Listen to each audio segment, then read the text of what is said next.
Oxford Bookworms Stage 1. Goodbye, Mr. Hollywood, by John Escott. Read by Denica Fairman. Published and copyright Oxford University Press, 1996. Chapter 1. Mystery Girl. It all began on a beautiful spring morning in a village called Whistler in Canada. A pretty little village in the mountains of British Columbia. There was a cafe in the village with tables outside, and at one of these tables sat a young man. He finished his breakfast, drank his coffee, looked up into the blue sky, and felt the warm sun on his face. Nick Lortz was a happy man. The waiter came up to his table.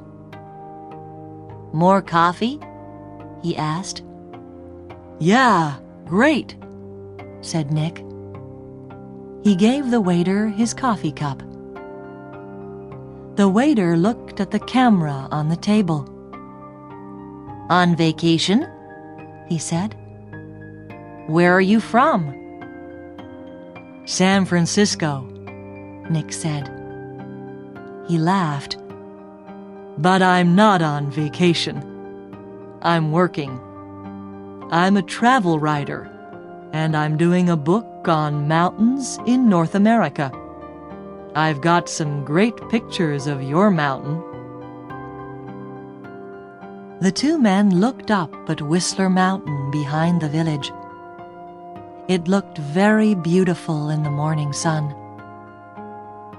"Do you travel a lot then?" asked the waiter. "All the time," Nick said. "I write books, and I write for travel magazines. I write about everything. Different countries, towns, villages, rivers, mountains, people." The waiter looked over Nick's head. "There's a girl across the street," he said. "Do you know her?" Nick turned his head and looked. "No, I don't." "Well, she knows you, I think," the waiter said. "She's watching you very carefully." He gave Nick a smile. "Have a nice day." He went away, back into the cafe.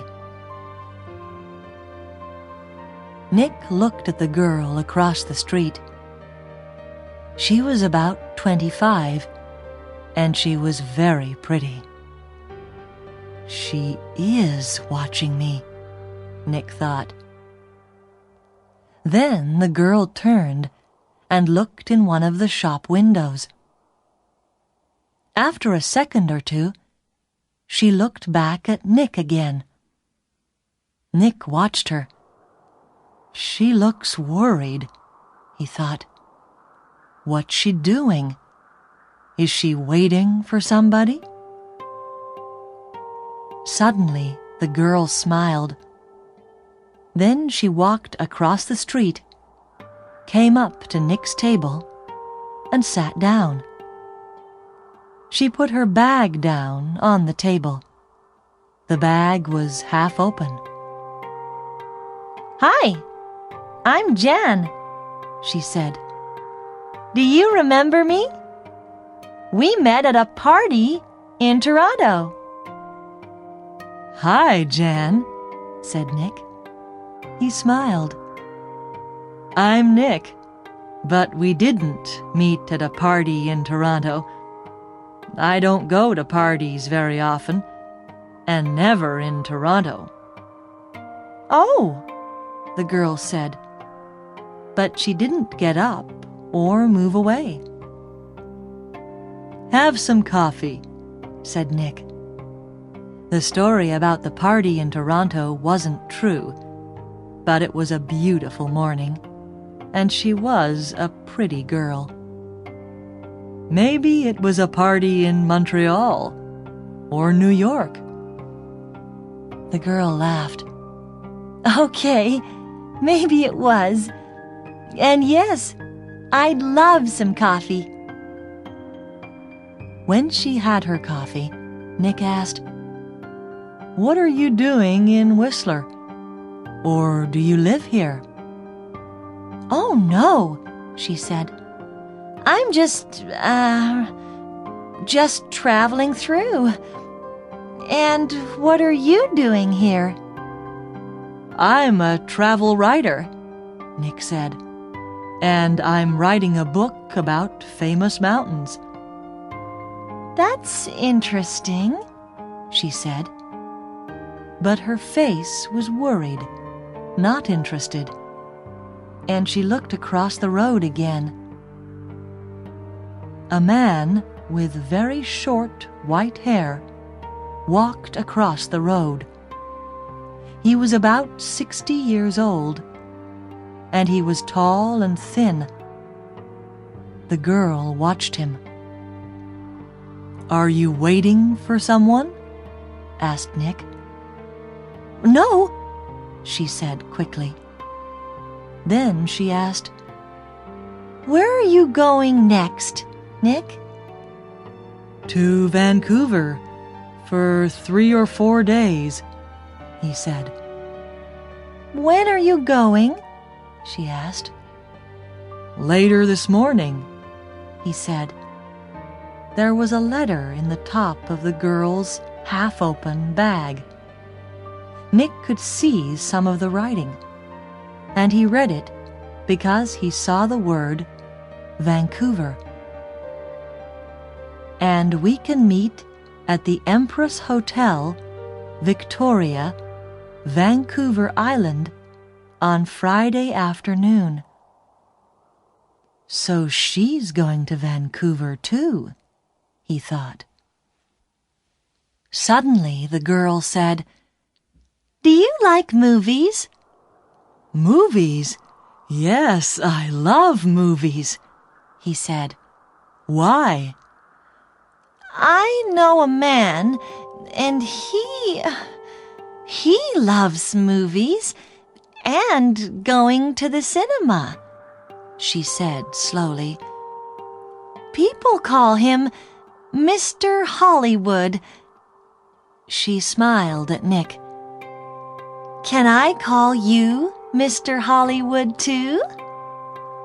Nick laughed. "Okay," he said. "And what can I call you?" She smiled again.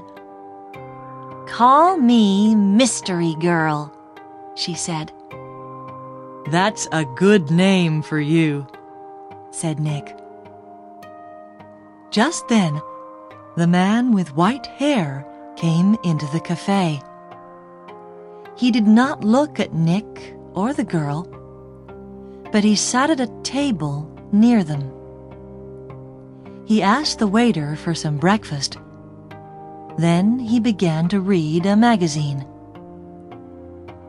The girl looked at the man, then quickly looked away again. "Do you know him?" Nick asked her. "No," she said. She finished her coffee quickly and got up. "I must go now," she said. Nick stood up too.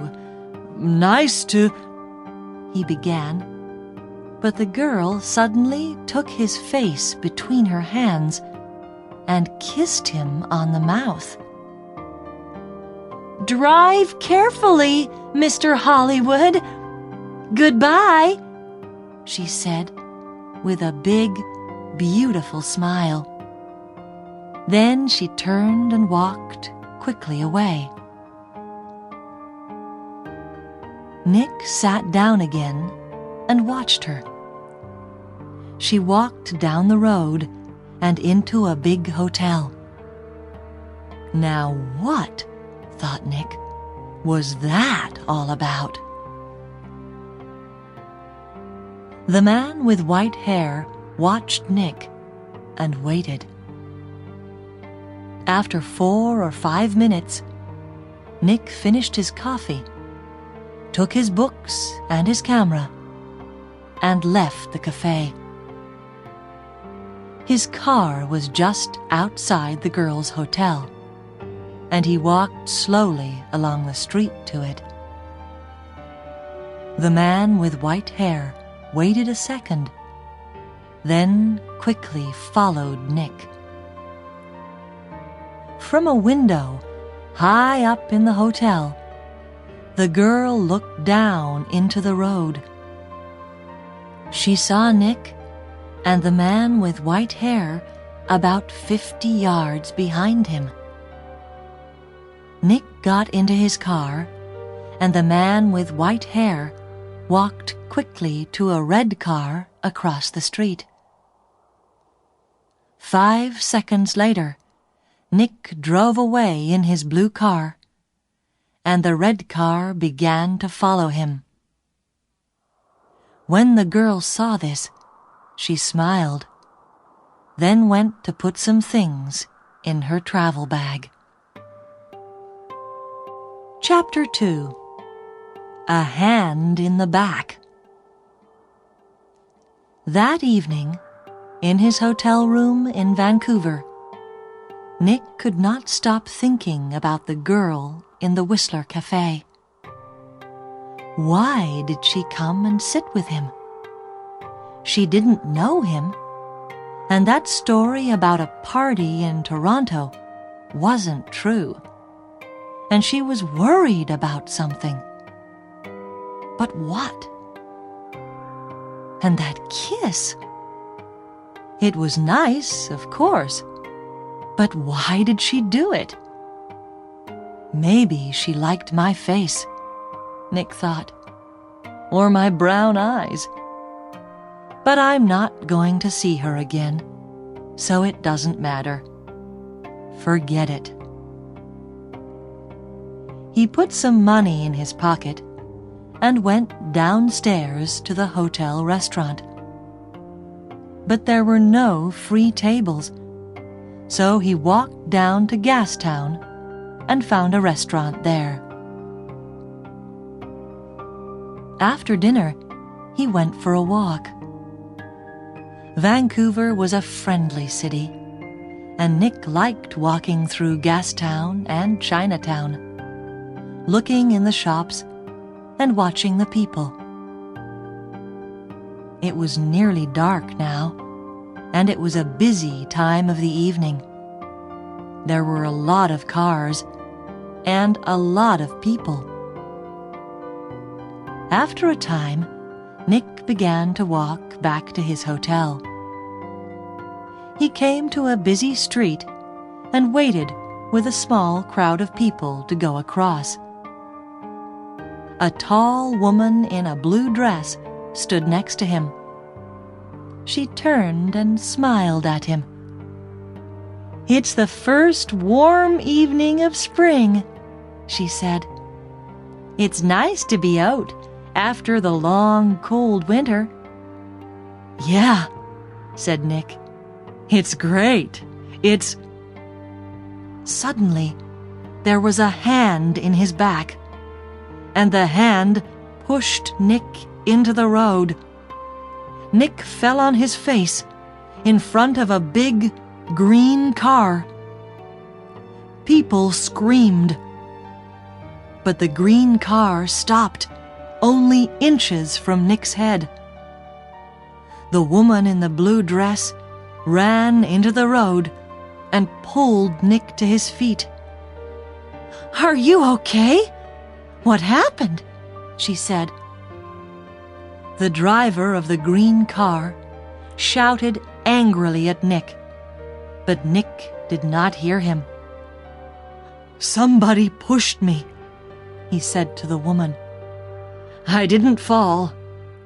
Somebody pushed me." "Pushed you?" said the woman. "Who? I didn't see anybody." Nick looked at the faces of the people near him, but he didn't know them. Then he saw a man's back. The man was tall and thin, and had very short white hair. He walked quickly away down the street, and did not look back. "Hey, you!" Nick shouted. "Wait!" But the man did not stop, and he was soon lost in the crowds. "Did he push you?" asked the woman in the blue dress. I don't know," Nick said. "Do you know him?" she asked. "I don't know his name," Nick said, "but I know that short white hair. Now where did I see it before?" The woman began to move away. "I must get home," she said. "Are you okay now?" "Yeah, I'm okay," Nick said. "And thanks. Thanks for your help." "That's okay," the woman smiled. "Be careful now." Back in his hotel, Nick sat on his bed and thought. It was an accident. Nobody pushed me. It was an accident. Nobody wants to kill me. And there are hundreds of men in Vancouver with white hair. It was 1 o'clock in the morning, but Nick couldn't sleep. He listened to the cars in the road, and he looked at the night sky through his hotel room window. Then he sat at the table and tried to write some more of his book about mountains. But he couldn't think about his work. He got back into bed. There were 4 or 5 magazines in the hotel room. They were not very interesting, but Nick sat in bed and opened one, and saw a photo of Mystery Girl. He looked at the picture very carefully. But yes, it was her. Jan, the girl from the Whistler Cafe. She was next to a man of about 50 or 55, and they were in the garden of a big, expensive house. They smiled at the camera, and they looked very happy. Canadian millionaire Howard Hudson and his daughter Meg, it said under the picture, at their home in Toronto. Meg Hudson, not Jan, not Mystery Girl. Meg Hudson, the daughter of a millionaire. Nick read it again. Why did she come and sit with me in the cafe at Whistler? He thought. Millionaires' daughters don't sit with strangers in cafes and then give them a big kiss when they leave. Why did she do it? What did she want? He thought back to the cafe in Whistler and the girl next to him at the table. Then he remembered something. He remembered a man at a table near them in the cafe. A tall, thin man, about 60 years old. A man with very short white hair. Nick didn't sleep much that night. Chapter 3. A Walk in the Park. The next day was Thursday. Nick stayed in his hotel room and wrote about mountains all morning. Then he drove to Stanley Park in the afternoon. He sat and read a book for an hour. Then he went for a walk under the tall trees. There was nobody here. It was quiet, and he could walk and think. He thought about Meg Hudson and about the man with white hair. Did he know Meg Hudson? Did she know him? He remembered Meg Hudson's last words. "Drive carefully, Mr. Hollywood." Why did she say that? Why did she call him Mr. Hollywood? He didn't understand any of it. Suddenly, he heard a noise.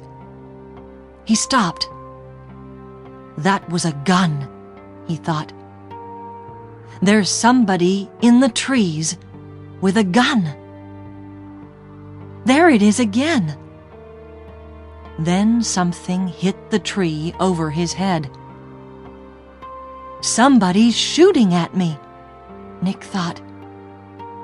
He turned and ran, and somebody began to run after him.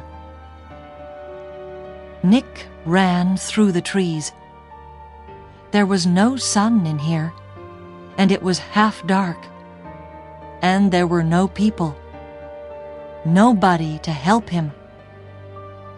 I must get to my car, Nick thought. Find some people. The police.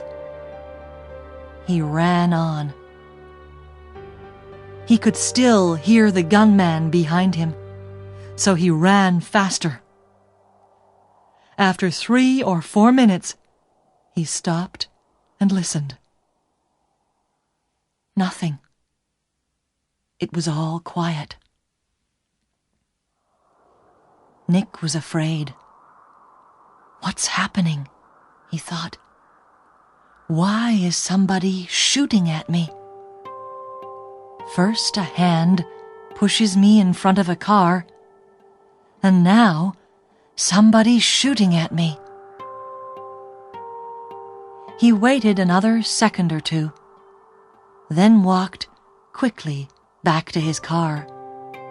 He was very careful. He looked and listened all the time. But nobody came out of the trees, and nobody shot at him. Then he saw people. Women with young children, some boys with a football, 2 men with a dog. He began to feel better. Nobody can shoot me now, he thought. Not with all these people here. 10 minutes later, he was back at his car. There was a letter on the window. Nick read it. It said, "I'm going to kill you, Mr. Hollywood." Nick drove to the nearest police station. He waited for half an hour. Then a tired young policeman took him into a small room. Nick told his story, and the policeman wrote it all down. "So, what are you going to do?" asked Nick. "Nothing," said the policeman.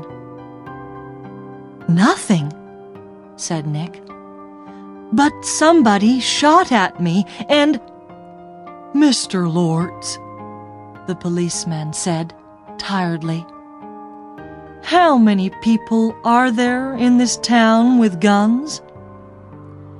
"I don't know," said Nick, "but you didn't see the gunman. Was it a man, a boy, a woman?" color of eyes? Long hair? Short hair? You don't know, because you didn't see anybody. Maybe it was an old girlfriend. Maybe somebody doesn't like your travel books, Mr. Lortz. But what about the man with white hair in Whistler? Said Nick. The girl, Meg Hudson, called me Mr. Hollywood in the cafe, and this man heard her. And now I get a letter to Mr. Hollywood on my car. Who is this Mr. Hollywood? We all want answers to our questions, Mr. Lortz, the policeman said. But we don't always get them. Questions, but no answers. Nick walked out of the police station and drove to his hotel. He was angry and afraid. How did the man with white hair find me in Vancouver? He thought. Did he follow me from Whistler? Is he following me now? Maybe he's staying at my hotel too. In the next room. With his gun. Chapter 4. The Man with White Hair. Nick stopped his car in front of the hotel. He looked carefully before he got out, but there was nobody with white hair near the hotel. He half ran through the hotel doors and went to the desk inside. I'm looking for a man with very short white hair, he said to the woman behind the desk. He's staying here, I think. He's about 60 years old, and he's tall and thin. The woman did not look very interested. There are a lot of visitors in the hotel, she said. Do you know his name? No, I don't, Nick said. He's, a friend of a friend, you see. He arrived in Vancouver yesterday, and I must find him. It's very important. Please help me. The woman looked at him. There are 350 rooms in this hotel, she said, and maybe 30 or 40 men with white hair. How can I remember all their names? She turned away to answer a telephone call. Nick walked away from the desk. A drink, he thought. I need a drink. He went into the hotel bar, got a drink, and sat down at a table. So, what do I do now? He thought. And then he remembered something. A letter in the girl's half-open bag in the Whistler Cafe. And we can meet at the Empress Hotel, Victoria, Vancouver Island, on Friday afternoon. And tomorrow was Friday. I'm going to Victoria, on Vancouver Island, he thought. To the Empress Hotel. Nick had dinner in the hotel that evening. He finished eating and got up from his table and saw the man with white hair. Nick moved quickly. The man was at the hotel desk. Nick could see the white head above the other heads near the desk. "Excuse me," said Nick. he pushed past the people in the hotel restaurant. A small boy ran in front of him, and Nick ran into him. The boy and Nick fell down on the floor. The boy began to cry. "Hey!" said a woman behind Nick. "I'm very sorry," said Nick. He got up and helped the boy to his feet. "Are you okay?" he asked the boy. "Be more careful next time," said the woman. Nick moved away quickly, but when he looked back at the hotel desk, he couldn't see the man with white hair. He pushed through the crowd of people. "That man!" he shouted at the woman behind the desk. "That man with short white hair! Where did he go?" The woman looked at Nick. "Mr. Vickers," she said. "I don't know." "Vickers? Is that his name?" said Nick. "What's his room number?" "I'm sorry, I can't tell you that," the woman said. "But I need to," began Nick. The woman turned away to answer the telephone. After a second or two, Nick went upstairs to his room. Vickers, he thought. Does Meg Hudson know Mr. Vickers? I need some answers, and I need them quickly. Chapter 5. Vancouver Island.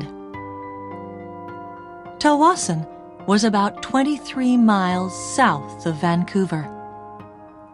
Nick drove there in his car the next morning for the 1 o'clock ferry to Vancouver Island. Every 5 minutes, he looked behind him. The road was busy. Black cars, white cars, red cars, green cars. Maybe Vickers was in one of them. At Tawasin, Nick drove his car onto the ferry. There were a lot of cars and crowds of people. Nick got out of his car and walked up and down the ship. He looked for a man with white hair, but he didn't see one. Soon the ferry began to move, and Nick felt better. He found the ferry restaurant and got something to eat. More people came in. Nick looked at the faces of all the older men. Some had hats on, so he looked for somebody tall and thin, but there was nobody. Maybe he's not on the ferry, Nick thought. Maybe he's back in Vancouver. Later, Nick walked around the ship again. Once, he thought he saw the man with white hair in the crowds, but he could not be sure. 90 minutes after leaving Tawasin, the ferry arrived at Swartz Bay on Vancouver Island, and Nick went back down to his car. Swartz Bay was 20 miles north of Victoria. Nick drove quickly, and again looked behind him every 4 or 5 minutes. Once, he saw a red car about 200 yards behind him. Did I see that car on the road from Vancouver to Tawasin? He thought. He drove more slowly, but the red car still stayed 200 yards behind him, and Nick couldn't see the driver's face or hair.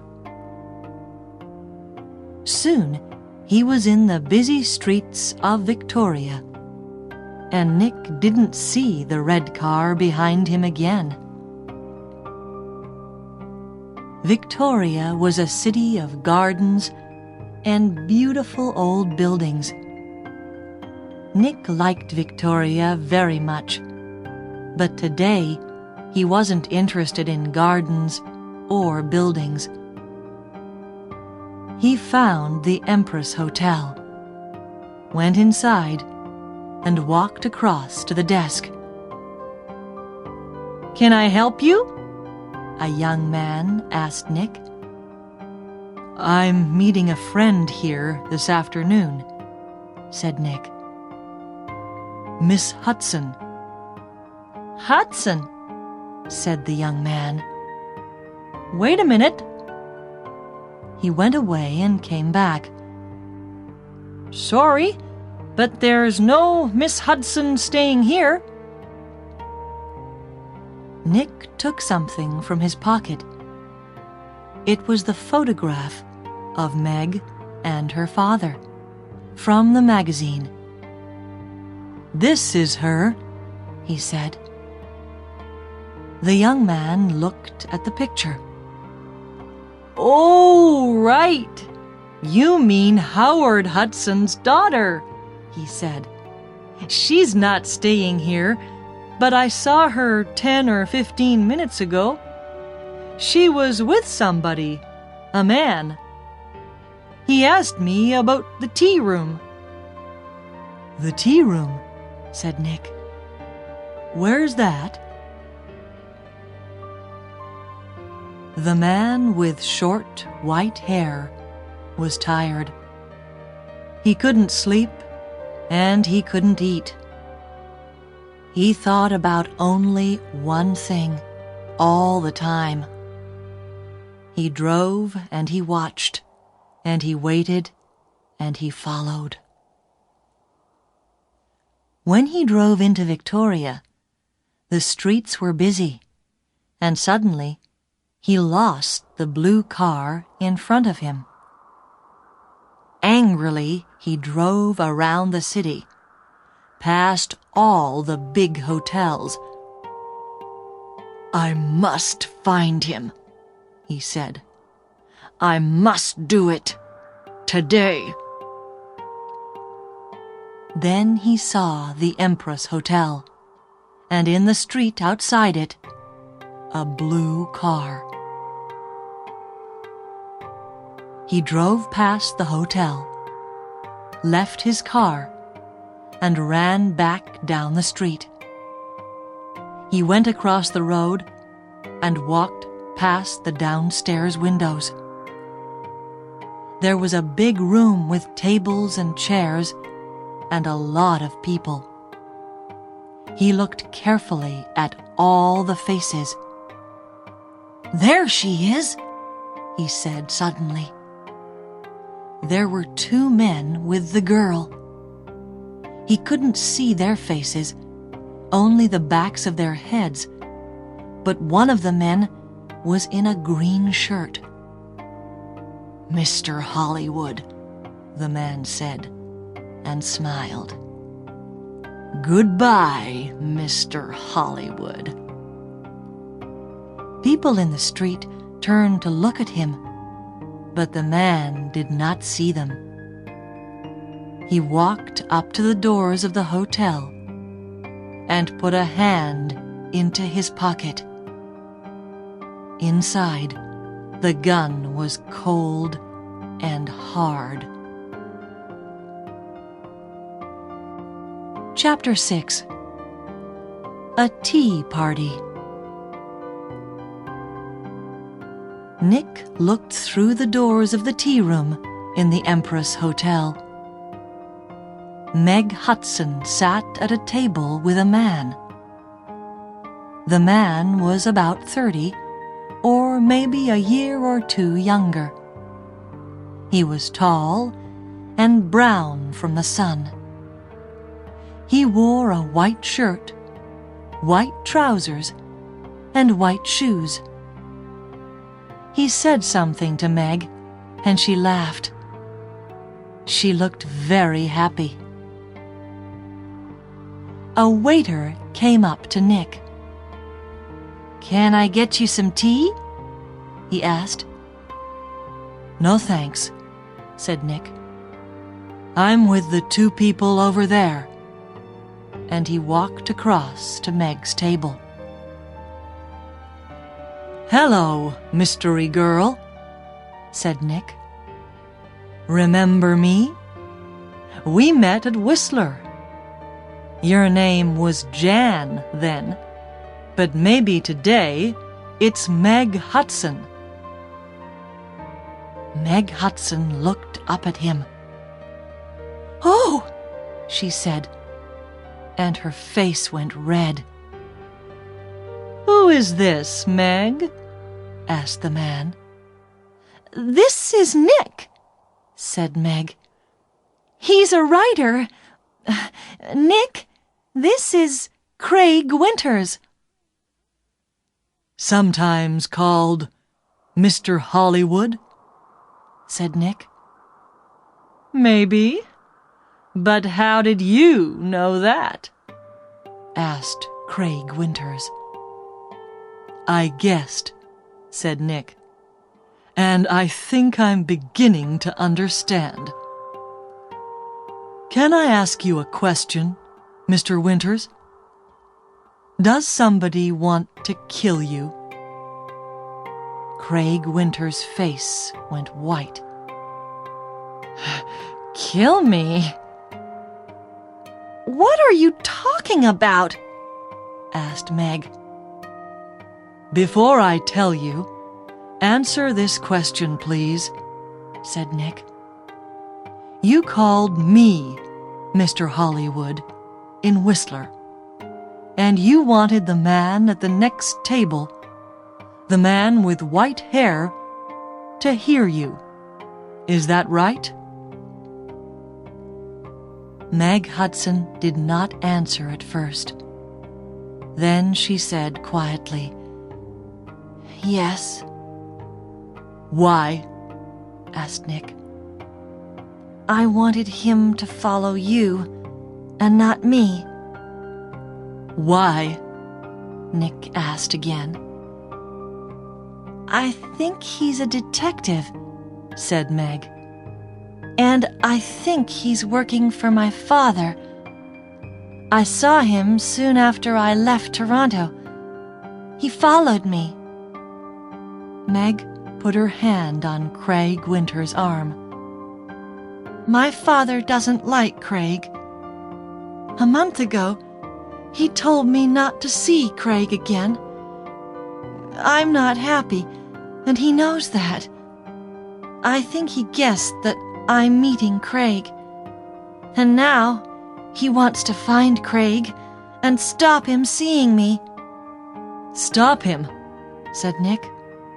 "Or kill him." "No," Meg Hudson said. "Daddy doesn't—" "The man with white hair pushed me in front of a car in Vancouver," Nick told her. "And he shot at me in Stanley Park." "What?" said Meg. Tell me about this man with white hair," Winters said suddenly. Nick looked at him. "He's about 60, and he's tall and thin," he said. "Do you know his name?" asked Winters. "Vickers," said Nick. Craig Winters suddenly looked ill. Did he follow you to Victoria? Did he follow you here?" "I don't know," said Nick. He watched Winters. "You're afraid of him. Why? Why does this man Vickers want to kill you, Winters?" Before Craig Winters could answer, Meg's face went white. "Oh, no," she said. Look! Look over there! By the door! Nick and Craig Winters turned to look. At the door of the tea room stood the man with white hair. He looked up and down the room, and then he saw them and began to walk across to their table. His hand was in his pocket. For a second or two, the three people at the table did not move. Then Craig Winters jumped to his feet. "That's Mr. Hollywood!" he screamed.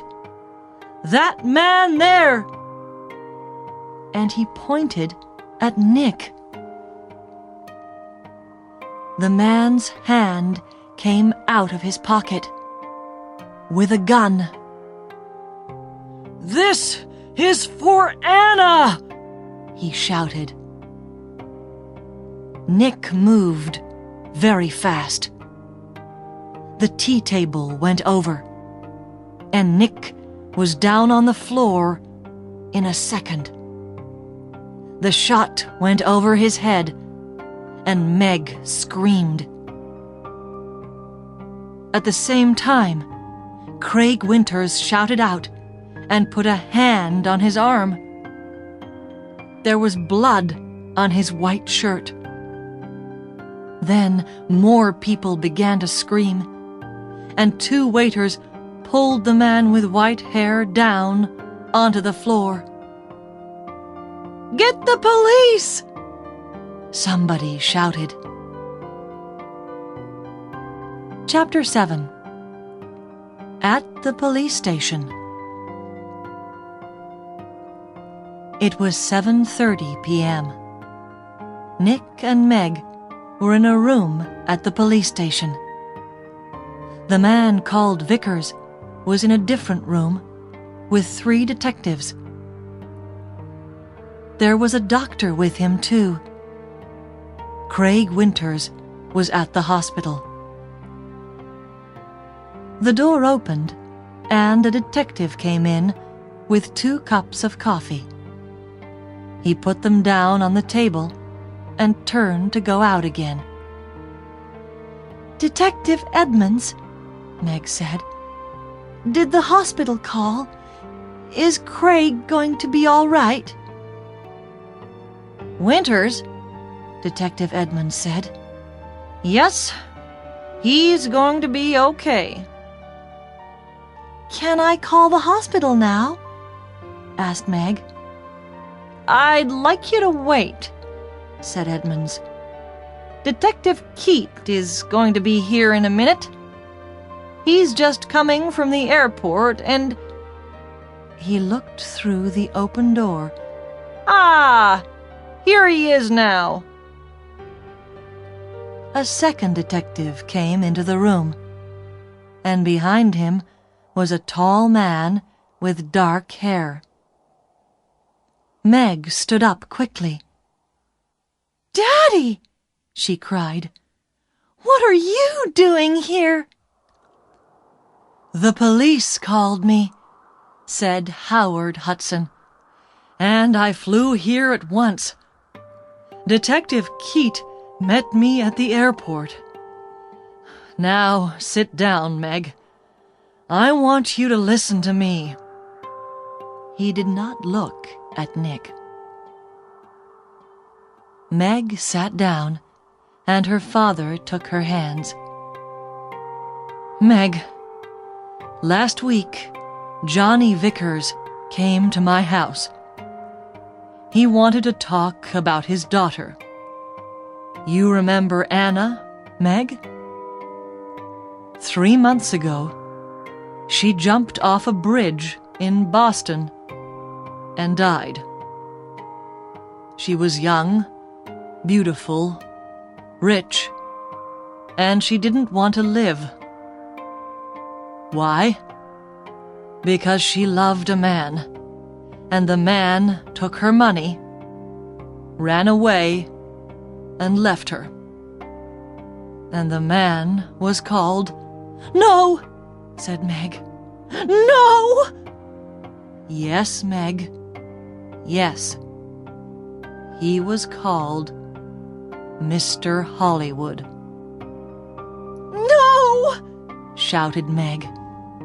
She began to cry. "That's right, Miss Hudson," said Detective Keat quietly. "To you, he gave the name Craig Winters. When Anna Vickers knew him, he was Carl Windsor. But he liked all his, girlfriends to call him Mr. Hollywood. He took nearly $50,000 from Anna Vickers, and there was a girl before that." "No, it's not true!" Meg shouted. "It is true, Meg," said her father. Windsor gets all his money from rich men's daughters.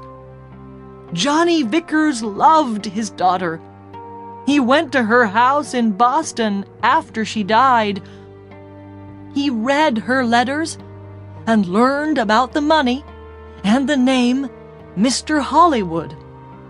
And when he came to my house, I told him about you, Meg.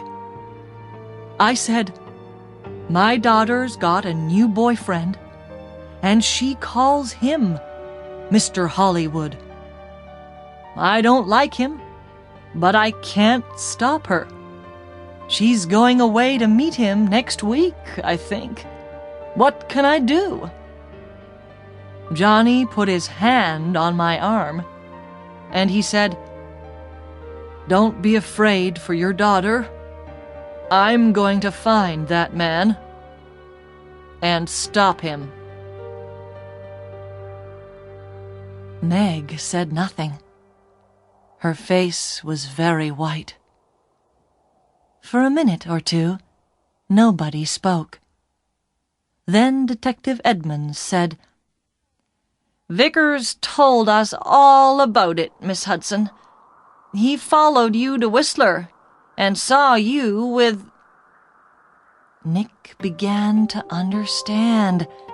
"With me, in the cafe, and Meg called me Mr. Hollywood." Howard Hudson looked at Nick. "You're the travel writer guy, right?" "Lortz. Nick Lortz," said Nick. "Vickers nearly killed me. He shot at me twice, and—" But Howard Hudson was not very interested in Nick. He looked at his daughter again. "How much money did you give him, Meg?" he said. I gave him $25,000, said Meg. "Only for 2 or 3 months, he said. Then he—" She began to cry again. "Well, you can say goodbye to that money," said Hudson angrily. "What's going to happen to Vickers?" Nick asked Detective Edmonds. "Hospital, I think," said Edmonds. "Okay, he shot at you, and about 50 people saw him. But he's not a well man. The doctors are going to put him away in a hospital." Howard Hudson stood up. "Okay, Meg. I'm going to take you home. My plane is waiting at the airport." Meg followed her father to the door. Then she remembered Nick and turned. "I'm sorry," she said. "I got you into all this. I called you Mr. Hollywood. That was wrong. But I didn't know—" "It's okay," said Nick. "You know everything now. and it's better to learn it now and not later. $50,000 later. Chapter 8.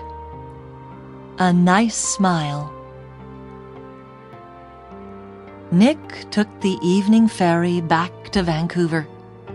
He was tired and hungry, so he went down to get some dinner in the ferry restaurant. The restaurant was busy, and there was only one free table. Nick sat down quickly and began to eat. I must get back to work tomorrow, he thought, and forget about millionaires' daughters and men with guns. Excuse me, somebody said. Can I sit with you? Nick looked up. There was a pretty girl next to his table. He got up. It's okay, he said. You can have this table. I don't want it. And he began to move away. Please don't go, the girl said. Stay and finish your dinner. She smiled at him. It was a nice smile. But Nick knew all about nice smiles. I'm not hungry, he said, and he walked quickly out of the restaurant.